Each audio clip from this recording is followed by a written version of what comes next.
یا ایک ایم ہمارا ہونا چاہیے کہ گلگت بلتستان اور آزاد کشمیر کے الیکشنز اسی ٹائم ہو جب پاکستان میں جنرل الیکشنز کا سلسلہ شروع کیا جائے. اس کے ساتھ ساتھ جو آپ کا حق ملکیت ہے، جب پاکستان پیپلز پارٹی اور آپ ہمارے مقابلے میں جتنے بھی سیاسی جماعتیں ہیں، ہمارا اس پہ ہمارا نظر کچھ اور ہے، ان کا خیال کچھ اور ہے. وہ ہر چیز کو اسلام آباد سے چلانا چاہتے ہیں. وہ گوادر کو بھی اسلام آباد سے چلانا چاہتے ہیں، وہ کراچی کو بھی اسلام آباد سے چلانا چاہتے ہیں. آپ لوگ بھگتنے آ رہے ہیں. آپ کو پتا ہے کہ کیا ہوتا ہے جب آپ کی قسمت کے سارے فیصلے، تمام فیصلے، شگر میں کیا ہوگا، کھپلو میں کیا ہوگا، دیامر میں کیا ہوگا، گلگت میں کیا ہوگا، اسکردو میں کیا ہوگا، وہ اسلام آباد والے جب فیصلے کرتے ہیں آپ نے تو اس کا نقصان بھگتا ہے.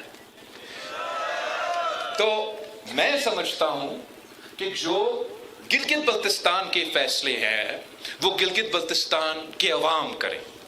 میں سمجھتا ہوں کہ جو سگر کا فیصلے ہیں وہ کوئی اسلام آباد میں بیٹھا ہوا بابو نہیں، وہ نام نہاد یہ جو وزیر پھر رہا ہے آزاد کشمیر اور گلگت بلتستان. کیا فائدہ ہے آزاد کشمیر اور گلگت بلتستان کا کوئی وزیر رکھنا؟ ختم کرے اس وزارت کو. کہتے ہیں کہ وسائل نہیں ہے، وفاق کنگال ہو چکا ہے. یار اگر وفاق کنگال ہے تو سب سے پہلے وہ آزاد کشمیر اور گلگت بلتستان کا جو وزارت ہے نا وہ بند کر کے پورا اختیار، مطلب مالی، سیاسی، ایڈمنسٹریٹو، فائنینشل، پولیٹیکل، جتنا بھی اختیار ہے وہ مظفر آباد میں بیٹھے ہوئے اور گلگت میں بیٹھے ہوئے اسمبلیز کو وہ پورا اختیار دے دیں. وہ خود اپنے فیصلے کریں گے تو وہ اپنے قسمت کے مالک بن جاتے ہیں اور وہ پھر اپنے مفاد کے ہی فیصلے لیں گے. اور جو آپ کے مفاد کے فیصلے ہیں وہ پاکستان کے مفاد کے فیصلے ہیں. تو اسی نقطۂ نظر سے ہم آپ کے حق ملکیت کے بارے میں بھی سوچتے ہیں. کچھ دوسرے سیاسی جماعتیں یہ سوچتے ہیں کہ یہ جو آپ کے سامنے پہاڑ ہے، یہ جو آپ کی زمین کے نیچے آپ کے وسائل ہے، یہ جو آپ کے شگر سے کا خوبصورت مابل ہے، یہ ان کا وسائل ہے، یہ ان کا نہیں، یہ آپ کا شگر کے عوام کے وسائل ہے. اور اگر شگر کے عوام کو یہ اختیار دیا جائے گا کہ وہ اپنے فیصلے کیا جائیں، اگر شگر کے عوام کو اپنے جو وسائل ہیں ان کے اوپر وہ مالکی دیا جائے، ان کو وہ حق دیا جائے، تو پھر اس میں آپ کا معاشی فائدہ ہوگا، آپ کو معاشی خود مختاری ملے گا، آپ معاشی طور پہ مضبوط ہوں گے. اور اگر شگر کے عوام معاشی طور پہ ترقی کریں گے، اگر گلگت بلتستان کے عوام معاشی طور پہ ترقی کریں گے، تو میں لکھ کے دے سکتا ہوں کہ اسلام آباد بھی ترقی کرے گا. ہم نے یہ پبلک پرائیویٹ پارٹنرشپ کے طریقے سے یہ صوبہ سندھ میں یہ کام کر کے دکھایا ہے. صوبہ سندھ کے ریگستان میں کوئلہ موجود ہے. وہ کہتے ہیں کہ سندھ کا کوئلہ اتنا ہے جتنا سعودی عربیہ کے پاس تیل ہے اتنا سندھ کے پاس کوئلہ ہے. مگر اس لیے کہ اسلام آباد والے سمجھتے کہ ہر چیز ان کا ہے. 90 کے دہائی سے جدوجہد کرتے آ رہی تھی شہید محترمہ بینظیر بھٹو کہ یہ تھر کا کوئلہ سے ہم سب سے پہلے فائدہ تھر پاکر کے عوام کو دے، پھر سندھ کے عوام کو دے، اور اس کے بعد ضرور پاکستان کے عوام کو فائدہ ہوگا، ترقی کریں گے، معاشی فائدہ ہوگا. مگر 30 سال اس منصوبہ کو سیبوٹاج کیا ہے. پاکستان پیپلز پارٹی کی حکومت بنی، صدر زرداری کی حکومت بنی. ہم نے وہ کام جو 90 کے دہائی میں کرنا تھا 2015 میں شروع کر دیا تھا. ہم نے جو پبلک پرائیویٹ پارٹنرشپ کے تھرو وہاں کے عوام کو اختیار دیا.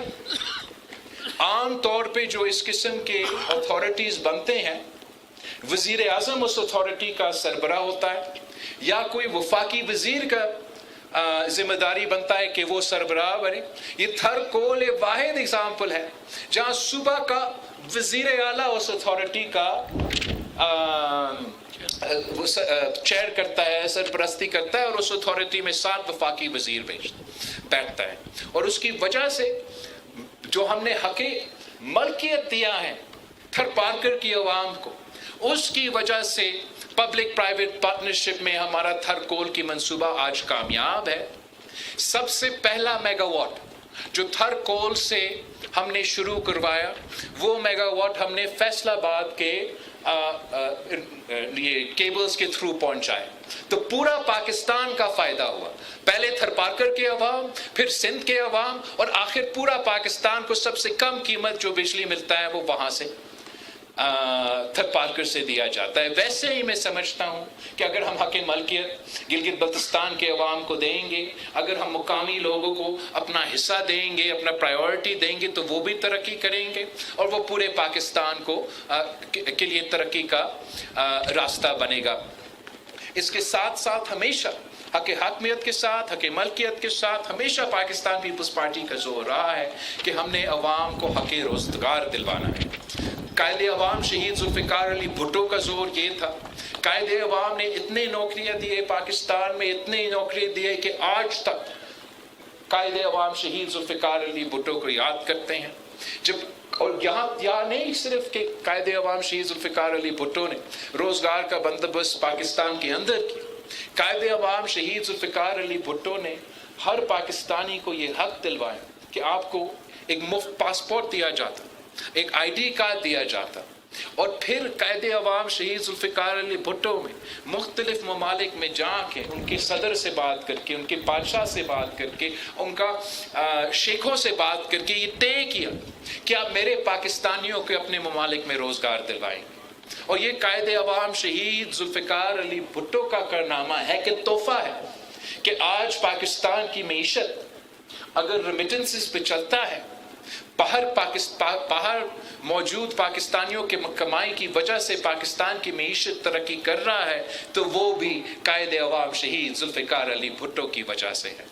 اس کے بعد شہید محترمہ بینظیر بھٹو جب اس ملک کی وزیر اعظم تھی، تو مجھے تو 2007 کی یاد ہے کہ شہید محترمہ بینظیر بھٹو روزگار دینے کے لحاظ سے اتنا مشہور تھی کہ بچہ بچہ کہہ رہا تھا.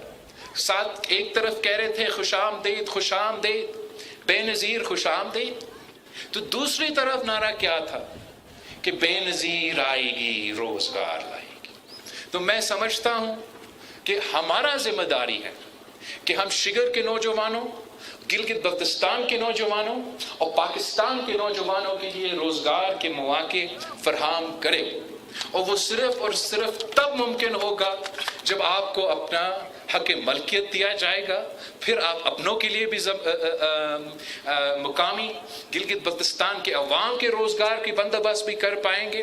جو آپ اپنے وسائل کی مالکی کریں گے، آپ اپنا معدنیات کی مالکی کریں گے، آپ اپنا پبلک پرائیویٹ پارٹنرشپس چلائیں گے، تو میں آپ سے یقین سے کہہ سکتا ہوں کہ آپ نہ صرف اپنے نوجوانوں کو روزگار دلوائیں گے، پورے پاکستان کے نوجوانوں آپ کے پاس آئیں گے روزگار کرنے کے لیے انشاءاللہ تعالی. یہ میرا اور پاکستان پیپلز پارٹی کا آپ کے گلگت بلتستان کے انتخابات کے حوالے سے منشور ہے کہ ہم نے گلگت بلتستان کے عوام کو ان کے حقوق دلوانا ہے. 3 نسلوں سے میرا خاندان، میرا جماعت اس سرزمین کا، اس علاقے کے رہنے والوں کی نمائندگی کرتے آ رہے ہیں، اور اب میرا ذمہ داری ہے، آپ کا ذمہ داری ہے، میرا باری ہے، آپ کی باری ہے کہ ہم مل کر جدوجہد کریں مل کے اسٹرگل کرے، مل کے پارٹی کا پرچم کو بلند کرے اور اپنے عوام کو وہ حقوق دلوائے جو قائد عوام نے وعدہ کیا تھا، جو شہید محترمہ بینظیر بھٹو کا نامکمل مشن ہے۔ وہ میرا اور آپ کا اب کام ہے کہ وہ نامکمل مشن کو ہم نے پورا کرنا ہے۔ آپ کے ساتھ انشاءاللہ تعالی ہم کامیاب ضرور ہوں گے۔ میں اس بات پہ ضرور غور دلوانا چاہوں گا کہ ہم جس وقت میں آپ سے مخاطب ہوں تو ہمارے پورے خطے میں اور پوری دنیا میں ایک پریشانی ہے۔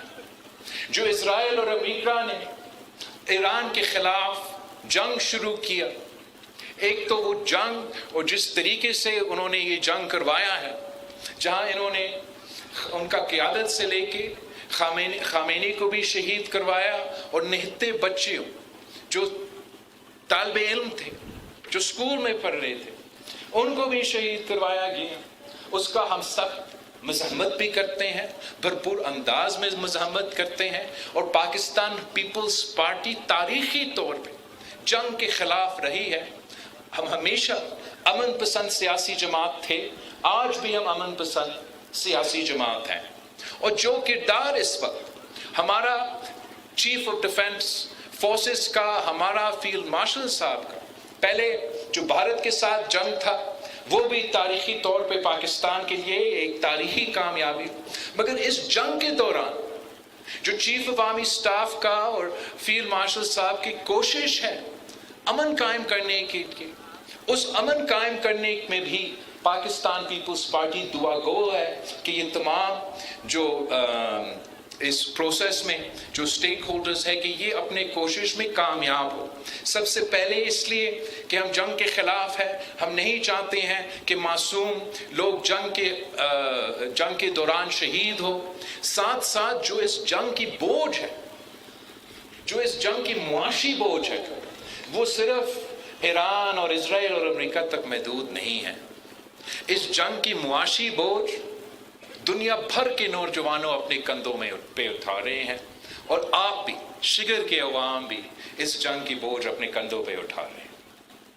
پیٹرول کی قیمت، ڈیزل کی قیمت اب K2 کے تک پہنچ چکا ہے۔ اللہ کرے یہ جنگ جلد ختم ہو جائے، ورنہ خوف ہمارا یہ ہے کہ مہنگائی بڑھے گا، معاشی طور پہ معاشی مشکلات میں اضافہ ہوں گے، اور سو ہم دعا گو ہے کہ یہ امن کی جو ان کا کوشش ہے اس میں بھی ہم کہ یہ کامیاب ہو۔ اور ساتھ ساتھ ہم آپ سے ریکویسٹ کرتے ہیں، امید کرتے ہیں کہ آپ جب اپنے نمائندے چن رہے ہیں، آپ غریب دوست، عوام دوست نمائندے چنیں گے جو آپ کی نمائندگی کر سکیں۔ جب وہ ایسے حالات اگر خدا نہ خواستہ بنے، ہم دعا تو کرتے ہیں کہ کامیاب ہو، مہنگائی میں کمی آئے، لیکن اگر خدا نہ خواستہ اسی معاشی بحران میں مزید مشکلات ہوں گے، پھر آپ نے ضرور سوچنا ہے، پھر آپ نے سوچنا ہے کہ ایک معاشی بحران میں جب مہنگائی اس K2 کی پہاڑ تک پہنچ چکی ہو، تو آپ کون چاہیں گے کہ آپ کو نمائندگی کرے؟ کیا آپ چاہیں گے کہ مسلم لیگ نواز آپ کی نمائندگی کرے؟ اگر آپ سمجھتے ہیں کہ مسلم لیگ نواز غریب کا آواز بن سکتے ہیں، اگر آپ سمجھتے ہو کہ مسلم لیگ مزدور کی، محنت کش کی، نوجوانوں کی آواز بن سکتی ہیں، مہنگائی کا مقابلہ اگر آپ سمجھتے ہیں کہ وہ کر سکتے ہیں، تو 100 بسم اللہ۔ میں سمجھتا ہوں کہ غریب عوام کے لیے، کسان کے لیے، نوجوان کے لیے، پسماندہ طبقہ کے لیے معاشی بحران میں پاکستان پیپلز پارٹی کے علاوہ کوئی آپشن نہیں۔ اس لیے ہر حالات، ہر ٹائم پہ پاکستان پیپلز پارٹی نے ہمیشہ پہلے غریب کا سوچا ہے، پھر باقی طبقات کے سوچا ہے۔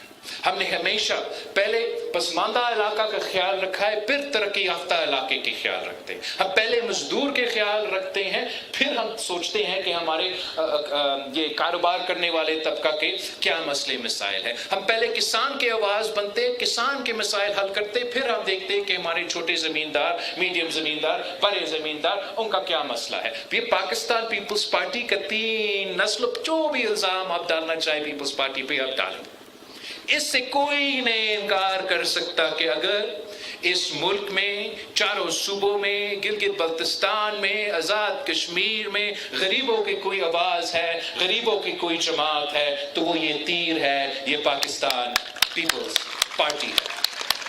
اور پاکستان پیپلز پارٹی جانتی ہے کہ اگر ہم نے روٹی کپڑا اور مکان کی بندوبست کرنا ہے، پاکستان کے عوام کے قوت خرید میں مسائل پیدا ہو رہے ہیں، مشکلات ہیں، تو ہم نے ہمیشہ ایسے پالیسیز لے کر آئے ہیں جو غریب دوست ہیں۔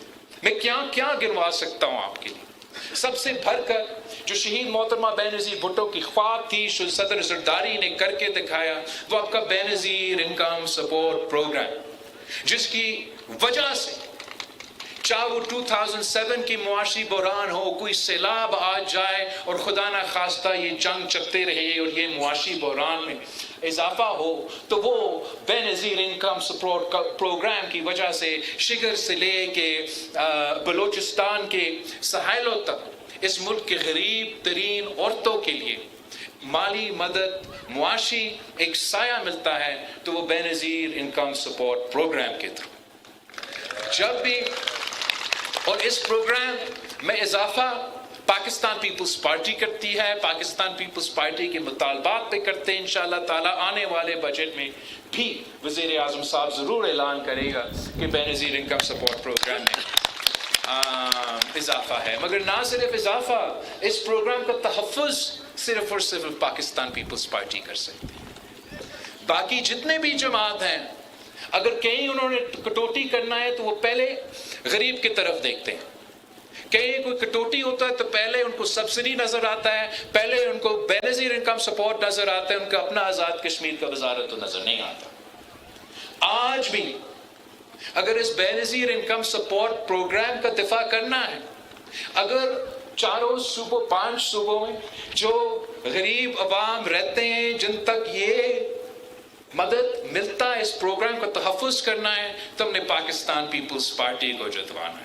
ورنہ تمام سیاسی جماعتیں وہ اس طرف کھڑے ہو، اس طرف کھڑے ہو، ان کے نظریں اس بینظیر انکم سپورٹ پروگرام پہ ہے کہ کسی نہ کسی طریقے سے اس پروگرام کو سیبوٹاج کرے، اس پروگرام کا نام مٹا دے۔ آج تک ڈرتے ہیں شہید محترمہ بینظیر بھٹو کے نام سے، قائد عوام شہید ذوالفقار علی بھٹو کی فلسفہ سے۔ آج ایک ان کا نیا سوچ ہے، وہ یہ کہ صوبوں کے حوالے کریں، صوبوں کے حوالے ہم کریں۔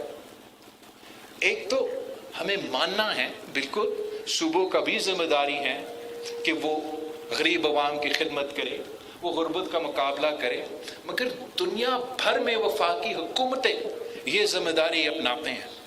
اور پاکستان جیسے ملک میں جہاں اتنے سارے مسائل ہیں، تو یہ بینظیر انکم سپورٹ پروگرام ایک واحد راستہ ہے جہاں چاہے وہ قبائلی علاقوں میں رہیں، بلوچستان کے ساحلوں میں رہیں، سندھ کے ریگستان میں رہیں، جنوبی پنجاب کے وادیوں میں رہیں، تو اسلام آباد کا واحد طریقہ ہے کہ وہ غریب تک پہنچ سکے اور غریب تک یہ مالی مدد پہنچائے، حق پہنچائے۔ صوبے کے حوالے کرے، صوبے کے حوالے کریں گے تو بیچارے گلگت بلتستان کیا کرے گا؟ کیا گلگت بلتستان کے پاس وہ بجٹ ہے کہ وہ بینظیر انکم سپورٹ پروگرام چلا سکیں گے؟